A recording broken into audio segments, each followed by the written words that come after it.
नमस्कार। यूपीपीसीएस 2022 को ध्यान में रखते हुए इस चैनल के माध्यम से आपको सामान्य अध्ययन यानी जीके जीएस की सभी विषयों की कक्षाएं बिल्कुल निःशुल्क रूप में आपको प्रोवाइड कराई जा रही हैं। इस संबंध में हम मॉडर्न हिस्ट्री यानी आधुनिक भारत का अध्ययन कर रहे थे और पिछली क्लास तक हमने बंगाल के गवर्नर और बंगाल के गवर्नर जनरल्स के बारे में पढ़ा। इस वीडियो में उससे आगे बढ़ते हुए हम बात करने वाले हैं भारत के गवर्नर जनरल और भारत के वायसराय, इनके कार्यकाल, इसके साथ साथ इनके कार्यकाल में कौन कौन सी प्रमुख घटनाएं हुई उन सभी को कवर करेंगे। तो चलिए क्लासेस स्टार्ट करते हैं और इस क्रम में सबसे पहले हम बात करते हैं लॉर्ड विलियम बेंटिक के बारे में। लॉर्ड विलियम बेंटिक भारत के सबसे पहले गवर्नर जनरल थे। ये जो क्रम है, गवर्नर, फिर बंगाल के गवर्नर जनरल, फिर भारत के गवर्नर जनरल, फिर उसके बाद में वाइसराय, ये जो क्रम है ये भी आपको याद में रखना है, ठीक है। यानी ये जो स्टार्ट होता है, ये क्रम जो स्टार्ट होता है, ऑर्डर स्टार्ट होता है 1757 की प्लासी की लड़ाई के बाद में बंगाल का गवर्नर पद बनाया जाता है। इसके बाद में 1773 के रेगुलेटिंग एक्ट के तहत इसको बदल दिया जाता है बंगाल के गवर्नर जनरल के रूप में। उसके बाद में 1833 का जो चार्टर आता है उससे बंगाल का जो गवर्नर जनरल था उसको भारत का गवर्नर जनरल बना दिया जाता है, ठीक है। इसी तरीके से एक क्रम चलता रहता है। इसको जैसे जैसे हम आगे बढ़ाते चलेंगे, इस चीज़ों को समझते चलेंगे। तो भारत का जो पहला गवर्नर जनरल था वो था लॉर्ड विलियम बेंटिक। इसका जो कार्यकाल माना जाता है 1828 से 35 तक, ठीक है। 1828 से 1835 तक इसका कार्यकाल माना जाता है। भारत का गवर्नर जनरल जब ये बना, इससे पहले ये किस पद पर कार्य करता था? तो ये 1803 में मद्रास का गवर्नर था, ठीक है। 1828 में भारत का गवर्नर जनरल बनने से पहले लॉर्ड विलियम बेंटिक क्या हुआ करता था? ये मद्रास का गवर्नर हुआ करता था। इसके समय की कुछ प्रमुख घटनाओं को देखते हैं। 1806 में, इसी के समय में प्रमुख धार्मिक सैनिक विद्रोह जो हुआ था वो वेल्लोर में हुआ था, ठीक है। ये प्रश्न आपसे पूछा जा सकता है, पहला धार्मिक सैनिक विद्रोह किसके समय में हुआ था? लॉर्ड विलियम बेंटिक के समय में हुआ था 1806 में वेल्लोर में, ठीक है। और इस जो धार्मिक सैनिक विद्रोह था, इसके होने के पीछे जो रीजन था वो क्या था? उस टाइम पे आप जानते हैं कि जो सेना थी, ब्रिटिश सेना थी, या ब्रिटिश सेना में जो सैनिक हुआ करते थे उसमें अंग्रेजी सैनिक भी होते थे और भारतीय सैनिक भी होते थे। भारतीय सैनिक जो कि हिंदू सैनिक थे, वो आप जानते हैं अपने धार्मिक परंपराओं के अनुसार माथे पर अपने तिलक, छापे वगैरह जो धार्मिक चिन्ह होते हैं वो लगाया करते थे। तो इसने क्या किया था, लॉर्ड विलियम बेंटिक ने सैनिकों के माथे पर जो धार्मिक चिन्ह होते हैं, प्रतीक होते हैं, उनको लगाने से मना कर दिया था, ठीक है। इसके अलावा वो जो हिंदू सैनिक हुआ करते थे वो कानों में अपने बाली पहनते थे, उस बाली पहनने पर भी इसने रोक लगा दी थी। तो कहीं ना कहीं जो भारतीय सैनिक थे उनकी धार्मिक भावनाएं इस वजह से आहत हुई और इसने क्या ले लिया, एक विद्रोह का रूप ले लिया, ठीक है। इसे ही क्या कहा जाता है, प्रथम धार्मिक सैनिक विद्रोह कहा जाता है। ये वेल्लोर में हुआ था 1806 में, ठीक है। इसके साथ साथ विलियम बेंटिक के समय में सती प्रथा का अंत होता है 1829 में। और सती प्रथा के अंत के विषय में जब हम धार्मिक एवं सामाजिक पुनर्जागरण आंदोलनों के विषय में पढ़ रहे थे तो राजा राममोहन राय के बारे में भी हमने पढ़ा था। राजा राममोहन राय ने भी सती प्रथा के समापन में अपना विशेष योगदान दिया था। तो हम ये कह सकते हैं कि लॉर्ड विलियम बेंटिक और राजा राममोहन राय के संयुक्त प्रयासों से ही 1829 में जाकर के सती प्रथा को समाप्त किया जा सका, ठीक है। और वैसे जनरली जो प्रश्न पूछा जाता है कि सती प्रथा का अंत किस भारतीय गवर्नर या भारत के किस गवर्नर जनरल के समय में हुआ था, तो वो लॉर्ड विलियम बेंटिक के समय में हुआ था। इसके अलावा ठगी प्रथा का अंत किया इसने और ठगों के दमन करने के लिए इसने एक अंग्रेज अधिकारी की नियुक्ति की जिसका नाम था कर्नल स्लीमैन। और इसीलिए कर्नल स्लीमैन को क्या कहा जाता है, ठगों का दमनकर्ता। ये ध्यान रखेंगे आप, ठीक है। कर्नल स्लीमैन को ठगों का दमनकर्ता कहा जाता है। और आपसे अगर प्रश्न पूछा जाए कि ठगों का दमन किस गवर्नर जनरल के समय में हुआ, तो लॉर्ड विलियम बेंटिक के समय में हुआ, ठीक है। कर्नल स्लीमैन की नियुक्ति इस कार्य के लिए लॉर्ड विलियम बेंटिक ने ही की थी। सरकारी सेवाओं में भेदभाव का अंत लॉर्ड विलियम बेंटिक के समय में देखने को मिलता है। यानी जाति के आधार पर, धर्म के आधार पर, संप्रदाय के आधार पर लोगों को सरकारी सेवाओं में समान रूप से अवसर दिए जाने लगे थे। इसके साथ साथ जो हमारी शिक्षा थी, एजुकेशन थी, उसका माध्यम बना दिया गया था अंग्रेजी को। यानी जो एजुकेशन दी जा रही थी लोगों को वो अंग्रेजी भाषा में दी जा रही थी, ठीक है। लॉर्ड विलियम बेंटिक ने शिक्षा को अंग्रेजी माध्यम जो था, ठीक है, शिक्षा को अंग्रेजी माध्यम के द्वारा दिए जाने पर बल दिया था। इसके अलावा 1835 में कलकत्ता मेडिकल कॉलेज की स्थापना भी लॉर्ड विलियम बेंटिक के समय में हुई थी। ठीक है, इतनी सारी जानकारी आपको लॉर्ड विलियम बेंटिक के बारे में याद रखनी है, जो कि आपकी परीक्षा की दृष्टि से महत्वपूर्ण हो सकती है। इसके बाद में लॉर्ड विलियम बेंटिक के बाद में भारत का गवर्नर जनरल बनता है चार्ल्स मेटकॉफ, और इसका जो कार्यकाल था वो ज़्यादा नहीं रहा, 1835-36 तक इसका कार्यकाल रहता है। और चार्ल्स मेटकॉफ को जैसे आप जानते हैं, हम समाचार पत्रों का इतिहास पहले कवर कर चुके हैं, और समाचार पत्रों के इतिहास में हमने पढ़ा था कि समाचार पत्रों पर जो बैन लगाया गया था, भारतीय समाचार पत्रों पर जो बैन लगाया गया था, उस बैन को हटाने वाला, प्रतिबंध को हटाने वाला चार्ल्स मेटकॉफ ही था। इसीलिए इसको समाचार पत्रों का मुक्तिदाता भी कहा जाता है। ठीक है, इसके बाद में आता है लॉर्ड ऑकलैंड, 1836 से 42 तक इसका कार्यकाल है।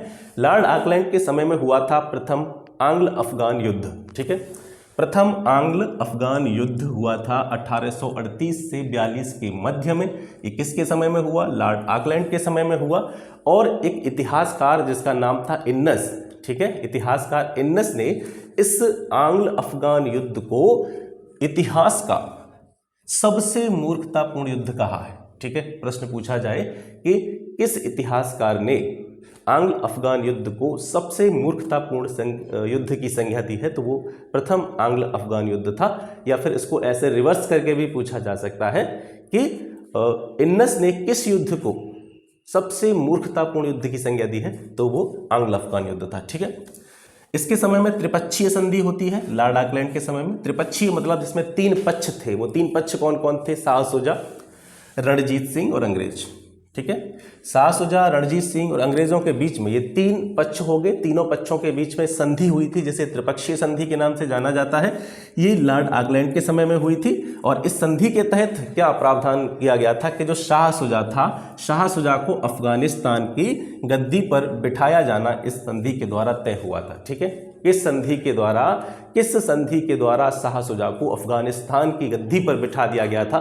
तो वो त्रिपक्षीय संधि थी, जो कि लॉर्ड ऑकलैंड के समय में हुई थी। शेरशाह सूरी मार्ग का नाम आपने सुना होगा। ठीक है, शेरशाह सूरी मार्ग जो है इसको जीटी रोड भी कहा जाता है, यानी grand trunk road. Shershah Suri मार्ग का नाम बदल करके ग्रैंड ट्रंक रोड किसके समय में किया गया? लॉर्ड ऑकलैंड के समय में किया गया। ठीक है, इसके बाद में लॉर्ड एलनबरो आते हैं, 1842 से 44 तक इनका कार्यकाल। इसके समय में सिंध का विलय अंग्रेजी साम्राज्य में हो जाता है 1843 में। ठीक है, सिंध का विलय किसके समय में हुआ? लॉर्ड एलनबरो के समय में। इसके अलावा दास प्रथा का अंत भी लॉर्ड एलनबरो के समय में हुआ माना जाता है। इसके बाद में लॉर्ड हार्डिंग आते हैं, 1844 से 48 तक इनका कार्यकाल रहता है। लॉर्ड हार्डिंग के समय में भी एक प्रमुख युद्ध हुआ था, प्रथम आंग्ल सिख युद्ध। अंग्रेजों और सिखों के बीच में जो लड़ाई हुई थी, पहली लड़ाई, वो लॉर्ड हार्डिंग के समय में हुई थी। और इसका समापन, ये प्रश्न पूछा जाता है कि प्रथम आंग्ल सिख युद्ध, अंग्रेजों और सिखों के बीच में जो पहला युद्ध हुआ था, उसका समापन किस संधि के द्वारा हुआ था? लाहौर की संधि के द्वारा। ठीक है, यानी आपसे ऐसे भी प्रश्न पूछा जाएगा कि लाहौर की संधि किसके समय में हुई थी? लॉर्ड हार्डिंग के समय में हुई थी। और लाहौर की संधि से कौन सा युद्ध समाप्त हुआ था? प्रथम आंग्ल सिख युद्ध समाप्त हुआ था। ठीक है, एक जनजाति हुआ करती थी, खोंड जनजाति। उस खोंड जनजाति में एक नरबलि प्रथा का प्रचलन था। ठीक है, मनुष्य की बलि देने की प्रथा इसमें प्रचलित थी। खोंड जनजाति में प्रचलित इस नरबलि प्रथा का जो अंत किया था, वो लॉर्ड हार्डिंग के समय में किया गया था। लॉर्ड हार्डिंग ने इस नरबलि प्रथा के दमन के लिए, इस नरबलि प्रथा के समापन के लिए एक अंग्रेज अधिकारी कैंपबेल की नियुक्ति की थी। ठीक है, तो कभी कभी प्रश्न ये कैंपबेल से जोड़कर पूछा जाता है कि नरबलि प्रथा का दमन किसने किया? तो कैंपबेल ने किया। लेकिन कैंपबेल किसके समय में था, या फिर कैंपबेल की इस नरबलि प्रथा को रोकने के लिए नियुक्ति किसने की थी? तो लॉर्ड हार्डिंग ने की थी। ठीक है, इसके बाद में डलहौजी। डलहौजी जो है, डलहौजी का कार्यकाल 1848 से 56 तक माना जाता है। और डलहौजी से संबंधित घटनाओं की संख्या ज़्यादा है, यहाँ से प्रश्न ज़्यादा बन सकते हैं आपके लिए। ठीक है, तो इसको थोड़ा सा आप ध्यान से देखेंगे। डलहौजी का कार्यकाल 1848 से लेकर के 56 तक है। और 1852 में पंजाब का विलय जो डलहौजी के समय में हुआ था। डलहौजी विशेष रूप से जाना जाता है अपने जो डॉक्ट्रिन ऑफ लैप्स, जिसको कहते हैं, आप नाम सुना होगा आपने, डॉक्ट्रिन ऑफ लैप्स, जो व्यपगत सिद्धांत है, राज्य हड़प नीति। ठीक है, व्यपगत सिद्धांत इसको कहा जाता है, या राज्य हड़प नीति कहा जाता है, या इसको डॉक्ट्रिन ऑफ लैप्स भी कहते हैं। ये लॉर्ड डलहौजी की प्रमुख नीति थी। ठीक है, लॉर्ड डलहौजी की प्रमुख नीति थी। और इसके तहत व्यपगत सिद्धांत के तहत या राज्य हड़प नीति के तहत जिन राज्यों का विलयीकरण इसने अंग्रेजी साम्राज्य में किया उनका क्रम भी आपसे परीक्षा में पूछा जाता है कि व्यपगत सिद्धांत या राज्य हड़प नीति के तहत सबसे पहले अंग्रेजी शासन में मिलाया जाने वाला राज्य कौन सा था, तो सतारा था। ठीक है, 1848 में सतारा राज्य को सबसे पहले व्यपगत सिद्धांत के तहत या डॉक्ट्रिन ऑफ लैप्स के तहत जो है अंग्रेजी साम्राज्य में मिला लिया गया। तो आपको 4-5 राज्य दे देगा या 4-5 रियासतों के नाम दे देगा और फिर आपसे पूछ सकता है कि इनको व्यपगत सिद्धांत के अनुसार ये कब ये अंग्रेजी साम्राज्य में मिलाए गए थे, इस क्रम के अनुसार इनको व्यवस्थित कीजिए। इस तरीके से प्रश्न भी आपसे पूछे जा सकते हैं। तो इनका जो क्रम है और इनके विलय का जो समय है वो भी आपको याद रखना है। ठीक है, तो सतारा जो है इस संबंध में अंग्रेजी साम्राज्य में सम्मिलित हुआ था 1848 में। जैतपुर को 1849 में अंग्रेजी राज्य में मिलाया गया, संभलपुर को 1849 में, बघाट को 1850 में। ठीक है, उदयपुर 1852 में मिलाया गया, झांसी 1853 में, नागपुर 1854 में और अवध जो था उसको 1856 में अंग्रेजी साम्राज्य में मिला लिया गया। ठीक है, डलहौजी के समय में ही जो राजधानी थी, जैसे ग्रीष्मकालीन राजधानी कहा जाता था भारत की, शिमला, इसका निर्माण किया गया। ठीक है, निर्माण का मतलब आप ये मत समझें कि शिमला का निर्माण किया गया था, राजधानी बनाई गई थी। ठीक है, शिमला को भारत की ग्रीष्मकालीन राजधानी बनाई गई थी, यानी गर्मियों में जो अंग्रेज लोग वहीं चले जाते थे शिमला में, क्योंकि यहाँ का जो मौसम था वो थोड़ा ठंडा रहता था। ठीक है, तो शिमला को भारत की ग्रीष्मकालीन राजधानी किसके समय में बनाया गया था, डलहौजी के समय में बनाया गया था। डलहौजी के समय में ही 1854 में वुड का डिस्पैच आया। ठीक है, वुड का डिस्पैच, चार्ल्स वुड का जो भारतीय शिक्षा से संबंधित अधिनियम था, नियम था, वो डलहौजी के समय में ही आया। हालांकि 1854 का जो वुड डिस्पैच है इसके बारे में हम पढ़ चुके हैं, क्योंकि इससे पहले हमने एक चैप्टर कवर किया था भारत में पाश्चात्य शिक्षा का इतिहास। ठीक है, the history of western education in India, इसको हम पिछली वीडियो में कवर कर चुके हैं। तब हमने भारतीय शिक्षा से संबंधित जितने भी नियम बनाए गए थे, जितने भी आयोग बने थे, ठीक है, जितनी भी नीतियाँ आई थी, उन सभी के बारे में बात की थी। तो वुड डिस्पैच के बारे में हम पिछली क्लास में डिस्कस कर चुके हैं। यहाँ पे भी आपको बता दें, ये जो डिस्पैच था, ये जो नियम था, ये विश्वविद्यालय शिक्षा से संबंधित था। ठीक है, यूनिवर्सिटी एजुकेशन से रिलेटेड था, 1854 में आया था। इसे चार्ल्स वुड का डिस्पैच या वुड का डिस्पैच के नाम से जाना जाता है। डलहौजी के समय में ही 1853 में सबसे पहली रेलवे लाइन बिछाई गई थी मुंबई से ठाणे के बीच में। ठीक है, मुंबई और ठाणे के बीच में सबसे पहली रेलवे लाइन डलहौजी के समय में बिछाई गई और दूसरी रेलवे लाइन 1854 में डलहौजी के समय में ही कलकत्ता से रानीगंज के बीच में बिछाई गई थी। ठीक है, तो ये दोनों चीज़ें आपको याद रखनी है। पहली रेलवे लाइन 1853 में मुंबई से ठाणे के बीच में, 1854 में दूसरी रेलवे लाइन कलकत्ता से रानीगंज के बीच में डलहौजी के समय में बिछाई गई। इसके अलावा विद्युत तार सेवा, ठीक है, विद्युत तार सेवा, ये इसका प्रचलन भी जो है डलहौजी के समय में हुआ था 1853 में, और ये कलकत्ता से आगरा के बीच में सबसे पहले संचालित करी गई थी विद्युत तार सेवा। ठीक है, 1854 में डलहौजी के समय में डाक टिकटों का प्रचलन भी स्टार्ट हुआ था। और इसके साथ साथ इसने एक लोक शिक्षा विभाग की स्थापना की थी, जिसे PWD कहते हैं, पब्लिक वर्क्स डिपार्टमेंट। लोक शिक्षा विभाग की स्थापना भी 1854 में डलहौजी के समय में हुई थी, और सार्वजनिक निर्माण विभाग की स्थापना भी जो है डलहौजी के समय में मानी जाती है। तो ये जो आपने पढ़े, ये थे भारत के गवर्नर जनरल, ध्यान रखेंगे, ये हैं भारत के गवर्नर जनरल। अब इसके बाद में जो भारत का गवर्नर जनरल पद है, भारत का गवर्नर जनरल पद है, इसको चेंज करके क्या बना दिया जाता है, भारत का वायसराय बना दिया जाता है। अब इससे आगे आप पढ़ेंगे कि भारत के वायसराय कौन कौन से थे और उन वायसरायों के कार्यकाल में कौन कौन सी प्रमुख घटनाएं हुई जो आपकी परीक्षा में पूछी जा सकती हैं, उनके बारे में बात करेंगे। 1858 के भारत शासन अधिनियम के द्वारा भारत का गवर्नर जनरल पद चेंज करके क्या बना दिया गया, भारत का वायसराय बना दिया गया। इस संबंध में भारत का जो पहला वायसराय था वो था लॉर्ड कैनिंग। लॉर्ड कैनिंग का कार्यकाल माना जाता है 1856 से 1862 तक। ये भारत का पहला वायसराय होने के साथ साथ भारत में कंपनी के द्वारा नियुक्त अंतिम गवर्नर जनरल था। ठीक है, ये भारत का अंतिम गवर्नर जनरल कंपनी के द्वारा नियुक्त, ये ध्यान रखेंगे, कंपनी के द्वारा नियुक्त भारत का अंतिम गवर्नर जनरल। इसके साथ साथ ब्रिटेन के जो सम्राट होते थे, ब्रिटिश सम्राट होते थे, उनके द्वारा नियुक्त पहला वायसराय था। ठीक है, 1858 का अधिनियम आया था, उसके द्वारा भारत के गवर्नर जनरल को भारत का वायसराय बनाया गया था। 1858 के अधिनियम के द्वारा भारत के शासन पर प्रत्यक्ष रूप से नियंत्रण हो गया था किसका? ब्रिटेन के सम्राट का। और जो वायसराय होता था, जो भी वायसराय का पद बनाया गया था, ये भारत में ब्रिटेन के सम्राट का सीधा रिप्रेजेंटेटिव होता था, प्रतिनिधि होता था। ठीक है, तो लॉर्ड कैनिंग जो था भारत में कंपनी के द्वारा नियुक्त अंतिम गवर्नर जनरल था। इसके साथ साथ ब्रिटिश सम्राट के अंतर्गत नियुक्त प्रथम वायसराय था। 1857 का जो विद्रोह हुआ था, जिसके बारे में हम पिछली क्लासेस में पढ़ चुके हैं, 1857 का विद्रोह लॉर्ड कैनिंग के समय में हुआ था। आपसे प्रश्न पूछा जाता है कि विद्रोह के समय भारत का गवर्नर जनरल या वायसराय कौन था? तो लॉर्ड कैनिंग था। लॉर्ड कैनिंग के समय में ही कलकत्ता, बम्बई, मद्रास विश्वविद्यालयों की स्थापना हुई थी। ठीक है, जैसे कि लंदन यूनिवर्सिटी थी, लंदन यूनिवर्सिटी की तर्ज पर ही भारत में 3 विश्वविद्यालय बनाए गए, कलकत्ता, बम्बई और मद्रास। इसके अलावा विधवा पुनर्विवाह अधिनियम, विडो रीमैरिज एक्ट, विधवा पुनर्विवाह अधिनियम भी 1856 में इसी के समय में पारित किया गया था, लॉर्ड कैनिंग के समय में।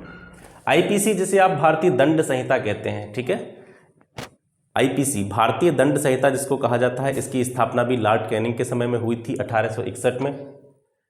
इसने आर्थिक सुधारों को ध्यान में रखते हुए आर्थिक सुधारों के मद्देनजर ब्रिटेन के एक अर्थशास्त्री विल्सन को भारत बुलाया था और उसके सुझावों के आधार पर इसने सबसे पहले भारत में इनकम टैक्स की प्रणाली प्रारंभ करी थी। जिन लोगों की आय जो है 500 रुपये से ज़्यादा हुआ करती थी, 500 रुपये से ज़्यादा जो कमाते थे, तो 500 रुपये से अधिक की जो इनकम होती थी उस पर इनकम टैक्स लगाने का प्रचलन भी लॉर्ड कैनिंग के समय में शुरू हुआ। इसके अलावा इसी के समय लॉर्ड कैनिंग के समय में भारतीय परिषद अधिनियम 1861, इंडियन काउंसिल एक्ट 1861 पारित हुआ। ठीक है, और इसी भारतीय परिषद अधिनियम के तहत कलकत्ता, बम्बई, मद्रास, इन तीनों प्रेसिडेंसियों में एक न्यायालय की स्थापना भी की गई थी। लॉर्ड कैनिंग के बाद में लॉर्ड एनगिल प्रथम, इसका कार्यकाल 1862-63।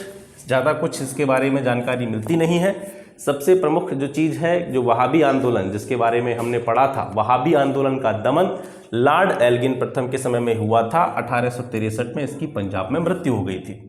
इसके बाद में जॉन लॉरेंस 1864-68, इसके समय में क्या हुआ था? 1865 में भारत और यूरोप के बीच में पहली समुद्री टेलीग्राफ सेवा जो है संचालित की गई थी। ठीक है, भारत और यूरोप के बीच में पहली समुद्री तार लाइन टेलीग्राफ सेवा किसके समय में स्टार्ट हुई? जॉन लॉरेंस के समय में। इसके अलावा जॉन लॉरेंस के समय में अकाल आयोग का गठन किया गया। भारतीय वन विभाग, जो आधुनिक भारतीय वन विभाग होते हैं, उस वन विभाग की जो स्थापना की गई थी, फॉरेस्ट डिपार्टमेंट की स्थापना जॉन लॉरेंस के समय में भी की गई थी। अफगानिस्तान के संबंध में इसने हस्तक्षेप की नीति का पालन किया था। अफगानिस्तान के जो भी मसले होते थे, मामले होते थे, उसमें ये किसी भी प्रकार का इंटरफेयर नहीं करता था। और इस संबंध में वहाँ का जो तत्कालीन शासक था शेर अली, उससे इसने अपनी मित्रता भी कर ली थी। ठीक है, तो अफगानिस्तान के संबंध में हस्तक्षेप की नीति का पालन किया था जॉन लॉरेंस ने, शेर अली से इसने मित्रता कर ली थी। इसके बाद में लॉर्ड मेयो 1869 से 72 तक इसका कार्यकाल। मेयो के समय से आपको काफ़ी अच्छे प्रश्न देखने को मिलेंगे। यानी सबसे पहली जो हमारी जनगणना हुई थी 1871 में, वो लॉर्ड मेयो के समय में हुई थी। इसके अलावा 1872 में इसने एक कृषि विभाग, एग्रीकल्चर डिपार्टमेंट की स्थापना की। और प्रसिद्ध कूका विद्रोह जो पंजाब में हुआ था, पंजाब का कूका विद्रोह भी 1872 में जो हुआ था, वो इसी के समय में हुआ, लॉर्ड मेयो के समय में हुआ।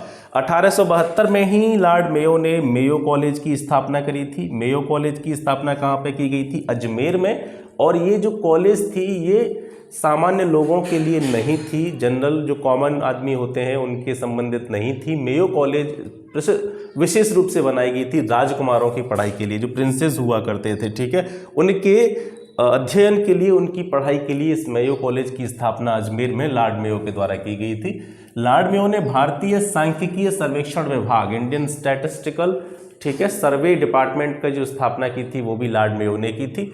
पोर्ट ब्लेयर में इसकी हत्या कर दी जाती है। ठीक है, इसकी हत्या कर दी गई थी पोर्ट ब्लेयर में। इसके बाद में आता है लॉर्ड नॉर्थब्रुक, 1872 से लेकर 76 तक इसका कार्यकाल है।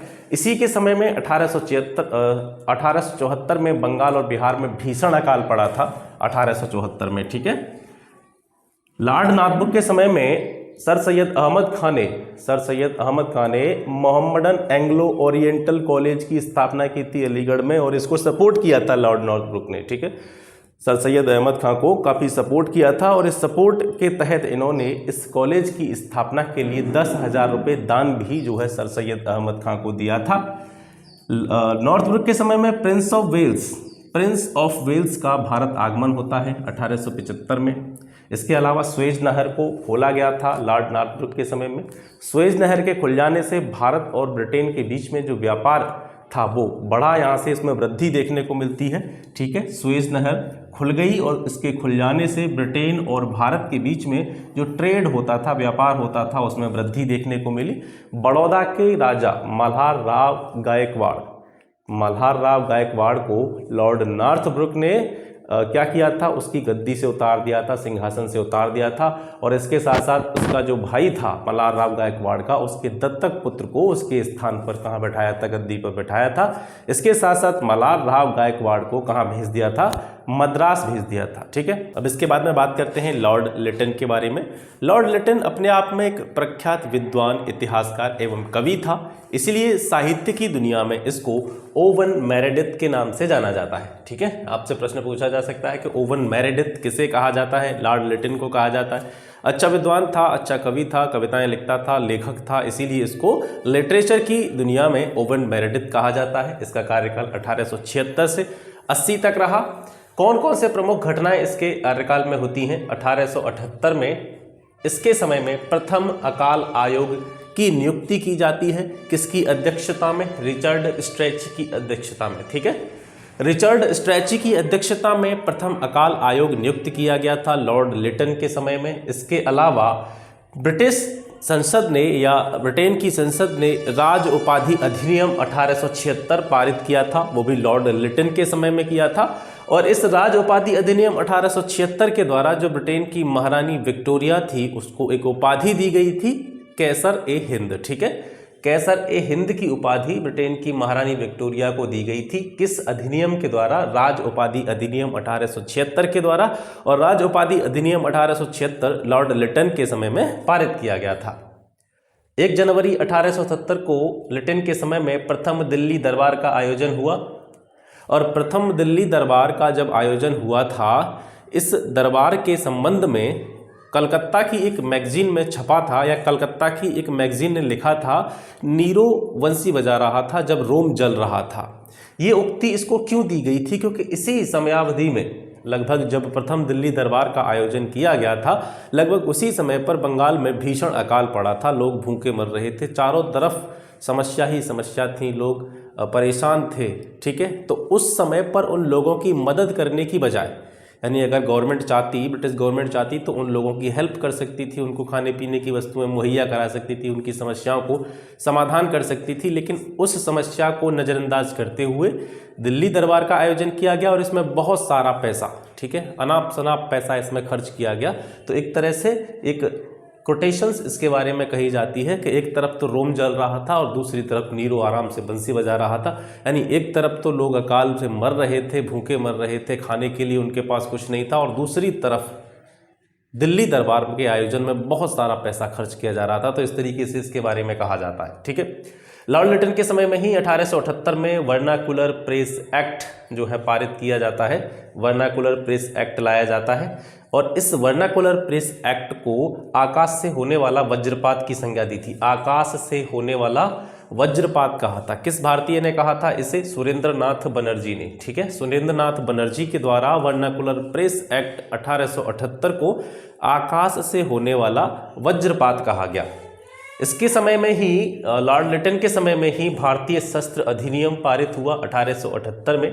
इस अधिनियम के तहत किसी भी भारतीय को बिना लाइसेंस के किसी भी प्रकार का शस्त्र, हथियार, बंदूक वगैरह रखने की अनुमति नहीं थी। यानी वही व्यक्ति अपने पास हथियार रख सकता था जिसके पास उस हथियार से रिलेटेड क्या होगा? लाइसेंस होगा। ठीक है, इसके अलावा जो सिविल सर्विसेज में मिनिमम एज होती थी परीक्षा को देने के लिए 21 वर्ष, उसको घटा करके लॉर्ड लिटन के समय में 19 वर्ष कर दिया गया था। ठीक है, सिविल सेवा की आयु को घटा करके 21 से 18 वर्ष कर दिया था। और इसके समय में ही 1878-80 में द्वितीय आंग्ल अफगान युद्ध हुआ था। ठीक है, द्वितीय आंग्ल अफगान युद्ध भी लॉर्ड लिटन के समय में हुआ। इसके बाद में लॉर्ड रिपन का कार्यकाल आता है 1880 से 1884 तक। लॉर्ड रिपन को जितने भी वायसराय हुए हैं उन सब में सबसे लोकप्रिय वायसराय की या गवर्नर जनरल की संज्ञा दी जाती है। ठीक है, सर्वाधिक लोकप्रिय वायसराय था। इसके अलावा इसको भारत का उद्धारक कहा जाता है। भारत का उद्धारक की संज्ञा इसको किसने दी थी? फ्लोरेंस नाइटिंगेल ने। ठीक है, लॉर्ड रिपन को फ्लोरेंस नाइटिंगेल के द्वारा भारत का उद्धारक कहा गया था। और जब इसका जो शासनकाल या कार्यकाल स्टार्ट होता है उस समय को इन्होंने क्या कहा था? उस समय को इन्होंने भारत के स्वर्ण युग की संज्ञा दी है। ठीक है, इसके अलावा जो पुस्तक इसके द्वारा लिखी गई थी द ड्यूटी ऑफ एज, ठीक है, द ड्यूटी ऑफ एज नाम की एक पुस्तक इसके द्वारा लिखी गई थी 1852 में। ये भी आपसे पूछा जा सकता है। पहली जो जनगणना हुई थी लॉर्ड मेयो के शासनकाल में हुई थी, हमने पढ़ा था अभी इसके बारे में 1871-72 में पहली जनगणना हुई थी।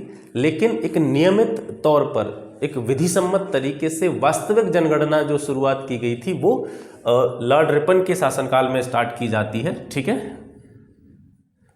1881 में प्रथम वास्तविक जनगणना जो प्रारंभ की जाती है 1881 में, किसके द्वारा प्रारंभ की जाती है? लॉर्ड रिपन के द्वारा।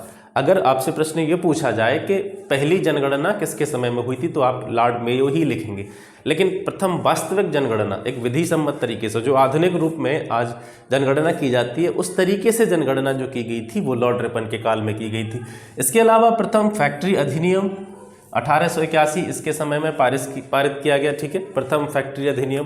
फैक्ट्री में जितने भी मजदूर होते थे, कामगार होते थे, महिलाएं, पुरुष, बच्चे जो काम करते थे फैक्ट्री में, उनके नियमों को मतलब उनके अधिकारों को संरक्षित करने के लिए कि उनको ज़्यादा से ज़्यादा काम ना करवाया जाए। ठीक है, एक विधि सम्मत तरीके से उनसे काम करवाया जाए, जो लीगल कार्य है वही करवाया जाए। इस तरीके से जो नियम बनाए गए थे प्रथम फैक्ट्री अधिनियम में मजदूरों के लिए 1881 में पहला जो आया था अधिनियम, ये लॉर्ड रिपन के काल में आया था।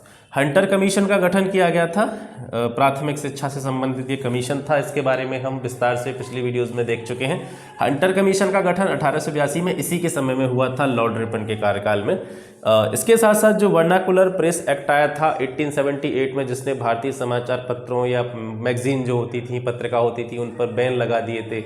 ठीक है, हिंदी भाषी स्पेशल जो हिंदी भाषा की समाचार पत्र या पत्रिकाएं होती थी उन पर बैन लगा दिया था वर्नाकुलर प्रेस एक्ट के द्वारा, क्योंकि जो पत्रिकाएं थीं या जो मैगजीन थी ये ब्रिटिश सरकार की आलोचनाएं करते थे। तो इसको कंट्रोल करने के लिए, रोकने के लिए वर्नाकुलर प्रेस एक्ट आया था 1878 में। रिपन के काल में वर्नाकुलर प्रेस एक्ट को समाप्त कर दिया गया था। ठीक है, 1882 में वर्नाकुलर प्रेस एक्ट को समाप्त कर दिया गया था। इसके साथ साथ क्योंकि उस टाइम पे अकाल वगैरह पड़ते रहते थे, ठीक है, तो अकाल वगैरह में जैसे दिल्ली दरबार हुआ था आयोजन, जिसके बारे में अभी हमने पढ़ा था। दिल्ली दरबार के समय में जो है अकाल का समय वही था और अकाल में लोगों की बिल्कुल भी मदद नहीं करी गई थी, लोगों की बिल्कुल भी हेल्प नहीं करी गई थी। इसी चीज़ को ध्यान में देखते हुए रिपन के कार्यकाल में एक अकाल संहिता का गठन किया गया, ताकि ऐसी अगर समस्या दोबारा से फिर फ्यूचर में आती है तो लोगों की उन नियमों के आधार पर लोगों की क्या की जा सके, हेल्प की जा सके।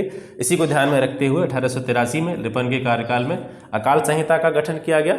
इसके अलावा इसने नगर पालिकाओं का गठन किया। और एल्बर्ट विल विवाद, ये एक बड़ा अच्छा इंपॉर्टेंट क्वेश्चन हो सकता है। एल्बर्ट विल विवाद ये किसके समय में हुआ था? ये भी लॉर्ड रिपन के समय में हुआ था 1884 में। और इसी विवाद के कारण इसने अपने कार्यकाल को समाप्त होने से पहले ही त्यागपत्र दे दिया था। ठीक है, रिजाइन दे दिया था। किसने? लॉर्ड रिपन ने। इसके बाद में लॉर्ड डफरेन आता है 1884 से 88 तक। इसके समय में सबसे प्रमुख प्रश्न जो लॉर्ड डफरेन से रिलेटेड पूछा जाता है वो कांग्रेस की स्थापना है। लॉर्ड डफरेन के समय में ही 1885 में कांग्रेस की स्थापना हुई थी। ठीक है, और इसके साथ साथ 1885 में बंगाल टेनेंसी एक्ट और 1887 में पंजाब टेनेंसी एक्ट जो है पारित किया गया था। इन टेनेंसी एक्टों का क्या इनका फ़ायदा था कि जो जमींदार होते थे वो ज़बरदस्ती किसानों को उनकी ज़मीनों से बेदखल नहीं कर सकते थे। इसको ध्यान में रखते हुए बंगाल टेनेंसी एक्ट 1885 में और पंजाब टेनेंसी एक्ट 1887 में पारित किए गए। लॉर्ड लैंसडाउन 1888 से 94 के बीच में इसका कार्यकाल है। दूसरा फैक्ट्री अधिनियम ठीक है। दूसरा फैक्ट्री अधिनियम आया था 1891 में लेंसडाउन के समय में। पहला फैक्ट्री अधिनियम रिपन के काल में, दूसरा लेंसडाउन के काल में, ठीक है। इसमें कुछ प्रावधान किए गए थे, जैसे कि जो महिलाएं होती थी उनको 11 घंटे से ज़्यादा काम पर नहीं लगाया जा सकता था, ऐसे कुछ प्रावधान दिए गए थे इसमें। लॉर्ड लेंसडाउन के समय में आया था ये। 1889 में प्रिंस ऑफ वेल्स, ये दूसरी बार भारत आया था। 1889 में लेंसडाउन के समय में प्रिंस ऑफ वेल्स दोबारा भारत आता है। इसके अलावा भारत और अफगानिस्तान के बीच में जो सीमा रेखा है डूरंड रेखा, डूरंड रेखा का निर्धारण इसी के समय में किया गया था। लेंसडाउन के समय में ही डूरंड रेखा का निर्धारण किया गया था। किसकी अध्यक्षता में इसका निर्धारण किया गया था? Mortimer Durand. मार्टिमर डूरंड इसके अध्यक्ष थे, ठीक है। और इसी वजह से इसी के नाम के आधार पर इस रेखा का नाम जो है वो डूरंड रेखा कर दिया गया। आप जानते हैं बाल गंगाधर तिलक ने महाराष्ट्र में गणपति उत्सव मनाने का जो प्रचलन है वो स्टार्ट किया था। तो सबसे पहले बाल गंगाधर तिलक ने जो गणपति उत्सव प्रारंभ किया था वो किसके समय में किया था? लॉर्ड लेंसडाउन के समय में ही किया था। इसके बाद में लॉर्ड एल्गिन द्वितीय 1894 से 1899 तक, लॉर्ड एल्गिन द्वितीय के बारे में एक सबसे अच्छी मतलब एक सबसे फेमस जो है कोटेशन कही जाती है। इसने कहा था, इसने घोषणा की थी कि हमने भारत को तलवारों के बल पर जीता है और तलवारों के दम पर ही हम इसको अपने अधीन रखेंगे। ये वक्तव्य किसका है? ये किसने कहा था? तो ऐसे प्रश्न पूछा जाता है कोटेशन से रिलेटेड। तो ये लॉर्ड एल्गिन द्वितीय का कथन है। इसने कहा था कि हमने भारत को तलवारों के बल पर जीता है और हम तलवारों के बल पर ही इसे अपने अधीन रखेंगे। इससे संबंधित प्रश्न भी आपसे पूछा जा सकता है, इसको याद रखेंगे। इसके अलावा लॉर्ड एल्गिन द्वितीय के समय में 1889 में मुंडा विद्रोह हुआ था, ठीक है। और इसके साथ साथ रामकृष्ण मिशन की स्थापना भी लॉर्ड एल्गिन द्वितीय के समय में ही की गई थी। इसके बाद में लॉर्ड कर्जन 1899 से 1905 तक इसका कार्यकाल है। जिस प्रकार से लॉर्ड रिपन को भारत का सबसे पॉपुलर लोकप्रिय गवर्नर जनरल कहा जाता है, उसी तरीके से लॉर्ड कर्जन को भारत में सर्वाधिक अलोकप्रिय वायसराय की संज्ञा दी जाती है। भारत का सबसे अनपॉपुलर वायसराय था, ठीक है। कौन कौन से काम हुए थे? सबसे इसकी जो अनपॉपुलरिटी थी, अलोकप्रियता का सबसे बड़ा कारण तो यही था कि इसके समय में बंगाल का विभाजन हुआ था, ठीक है। बंगाल विभाजन की वजह से इसकी लोकप्रियता कम होने का या लोगों के मन में इसके प्रति जो बुरी भावना है उसके जागृत होने का सबसे बड़ा कारण यही था कि इसके समय में जो है विभाजन हो गया था बंगाल का। ये सबसे अलोकप्रिय वायसराय था भारत का। 1901 में इसके समय में सिंचाई आयोग का गठन किया गया। किसकी अध्यक्षता में? स्कॉट मानक्रीफ की अध्यक्षता में भारत में 1901 में सिंचाई आयोग का गठन होता है। इसके अलावा आधुनिक जो CID है, क्रिमिनल इन्वेस्टिगेशन डिपार्टमेंट, CID की स्थापना 1903 में लॉर्ड कर्जन के समय में हुई। पुलिस पर कंट्रोल करने के लिए या पुलिस से संबंधित नियमों को देखरेख करने के लिए या पुलिस अपने अधिकारों का जो है गलत यूज ना करे, इसके लिए एक आयोग की स्थापना हुई। पुलिस आयोग की स्थापना 1902 में। प्रश्न पूछा जाता है कि पुलिस आयोग की स्थापना लॉर्ड कर्जन के समय में किसकी अध्यक्षता में की गई थी? तो एंड्रयू फ्रेजर की अध्यक्षता में, ठीक है। एंड्रयू फ्रेजर की अध्यक्षता में 1902 में लॉर्ड कर्जन के समय में पुलिस आयोग की स्थापना होती है। और सबसे प्रमुख घटना इसके पूरे कार्यकाल की क्या है? बंगाल का विभाजन, ठीक है। बंगाल विभाजन जो कि 1905 में हुआ था, इसके समयावधि की या इसके कार्यकाल की सबसे प्रमुख घटनाओं में से एक मानी जाती है। तो आज का सेशन यहीं तक। इसके बाद में जितने भी वायसराय हैं, गवर्नर जनरल हैं, उनको हम नेक्स्ट वीडियो में कवर करेंगे। आशा करता हूं क्लास आपको पसंद आ रही होगी। क्लास पसंद आता है तो उसको शेयर करें और चैनल से जुड़ें। UPPCS 2022 को देखते हुए सभी विषयों की मैं आपको फ्री ऑफ कॉस्ट बिल्कुल तैयारी कराऊंगा। अच्छे से अच्छा कंटेंट मैं आपको देने की कोशिश करूंगा। मिलते हैं फिर आपसे नेक्स्ट वीडियो में, तब तक के लिए नमस्कार, जय हिंद।